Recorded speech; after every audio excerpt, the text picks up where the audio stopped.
আসসালামু আলাইকুম এভৰিৱান। কি খবৰ সকলোৰে? আশা কৰিছোঁ চবেই ভালে আছে আৰু আলহামদুলিল্লাহ ময়ো ভালে আছোঁ। আৰু যিহেতু মই আহিছোঁ মাৰ ঘৰত আৰু আজি মোৰ ডে 3 ইয়াতে। তো প্ৰথম দিনা আহোঁতে মই ৰাস্তাতে ইফতাৰী কৰিবলগীয়া হ'ল। তাৰপিছত নেক্সট দিনা দাদা এজনে ইফতাৰী দিলে আৰু আজি ঘৰতে ইফতাৰী বনাই আছোঁ। সেইকাৰণে ভাবিলোঁ এটা ভিডিঅ' প্ৰস্তুত কৰোঁ আপোনালোকৰ বাবে। এইকেইদিনত মোৰ পেজটো বহুত গ্ৰ' হৈছে আৰু বহুত মৰম দিছে আপোনালোক। আশা কৰিছোঁ আগলৈও আপোনালোকে এনেকৈ মোৰ পেজটো আগবঢ়াই নিব। মই যেতিয়াই ঘৰত আহোঁ আব্বাই মোৰ হাতৰ পায়স পিঠা এইবিলাক খাব খুব ইচ্ছা কৰে আৰু তো মই ঘৰৰ পৰা পিঠাগুড়ি লৈ আহিছিলোঁ।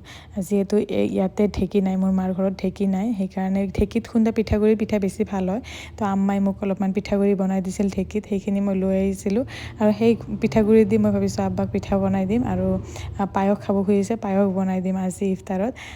বিয়াৰ পিছত এইবাৰ ফাৰ্ষ্ট টাইম মই ঘৰত আছোঁ ৰমজান মাহত আৰু মোৰ ইচ্ছা আছিলে যে কেতিয়া যাব পাম ঘৰত ৰমজান মাহত, ভাল লাগিব যাই পেলাই আব্বাহঁতৰ লগত একবাৰ চেহৰি কৰিম, ইফতাৰ কৰিম, খুব মনটো ভাল লাগিব। আৰু সঁচাকৈ মই আহি পেলাই মোৰ মনটো বহুত ভাল লাগিছে।